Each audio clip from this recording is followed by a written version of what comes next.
Let's get more on the U.S. presidential candidate's plans for reducing college costs. And for that, we're joined by Dan Ye. He's the CEO of CollegeNode. Thanks for being with us. Thank you, Michelle. So Dan, student loan debt exceeded credit card debt in 2010, auto loans in 2011. In 2012, it passed the $1 trillion mark. This is a huge issue. This year, more than two-thirds of American college grads graduated with debt, and that average debt has tripled in the last 2 decades. Why are we seeing such a dramatic increase?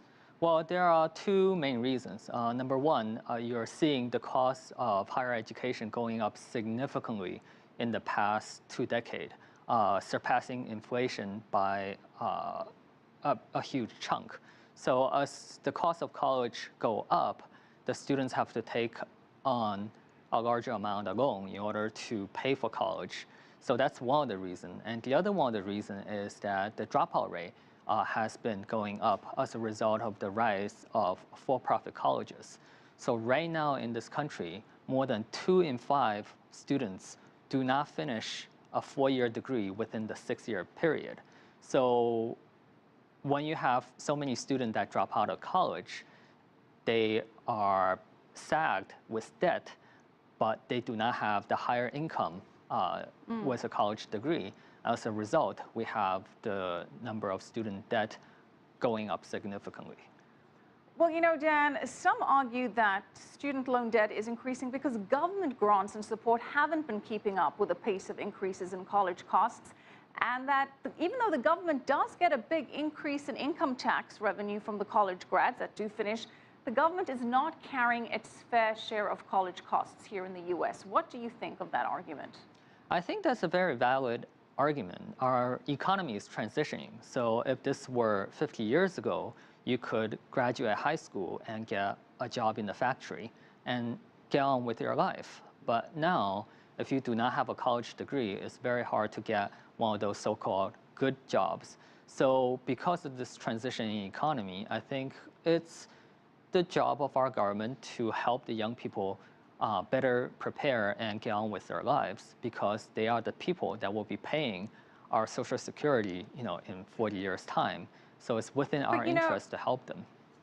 Dan, on the other hand, you've got people saying that tertiary education or college, it's not a right, it's a privilege, and that it should be a private matter and it's not the government's responsibility. What do you say to that?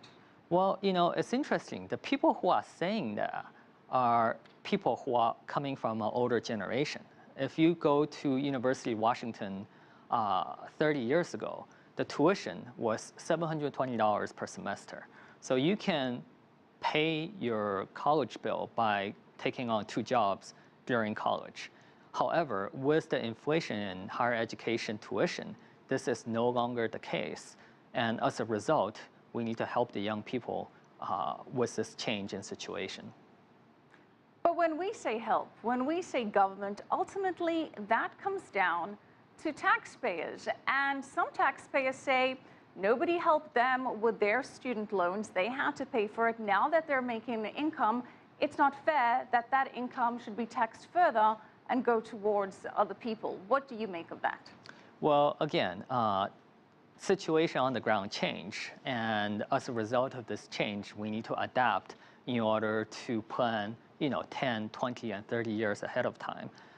So the same people that could have paid for their own education lived in a period in which college costs significantly less, in which 1 year's tuition is $2,000. That's no longer the case right now, and therefore we need to help the young people to start their life. It's not a good policy to have a young man or young woman graduate with $50,000, $80,000 in debt with no plan how to pay this money back.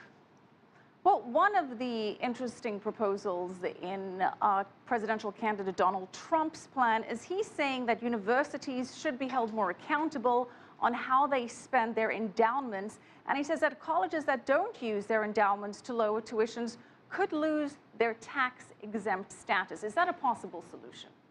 Well, that's not a very realistic solution, because if you look at it, there are over 4,000 higher education institutions in the United States.